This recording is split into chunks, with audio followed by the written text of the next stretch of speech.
কি শৈশব বলে কিছু মনে পড়ে? এই যে আমার মেজো মেয়ে মাটি দিয়ে সকল জিনিসগুলো তৈরি করেছে। এটা দিয়ে মাটিকে খুঁড়াইছে, অবশ্যই বটিটাতে কোনো ধার নেই, তাই এটা সবসময় ওকে খেলতে দিই, কুড়াইতে দিই।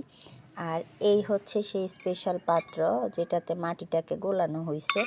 এই সুন্দর করে তৈরি হয়েছে মাটির জিনিসপত্র। এই যে এখানে একটা বাটি, এখানে এটা কি তৈরি করছে বুঝলাম না, তবে যাই হোক তৈরি করছে তো করছে ছোট হাতে। এটা হচ্ছে একটা থালা, এটা হচ্ছে একটা বোলের মতো গামলা, আর এটা হচ্ছে শিল, আর এটা হচ্ছে নোড়া। এখানে হচ্ছে আরেকটা পাতিল, এখানে আরেকটা ঢাকনা। এই যে দেখুন কলসটা সুন্দর না? এই যে কড়াইয়ের দুটো ডান্ডা।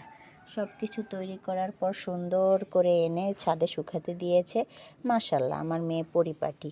এই যে দেখুন জুতাটা ময়লা হয়েছে, স্পেশাল জুতা পরে যখন মাটির এগুলো বানাইছে না তখন ময়লা হয়েছে, আবার জুতাটা ধুয়েও রোদ্রে মেখে দিছে।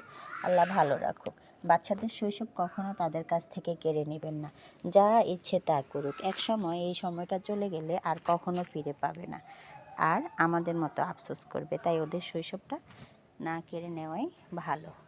কি ঠিক বললাম না? আল্লাহ হাফেজ।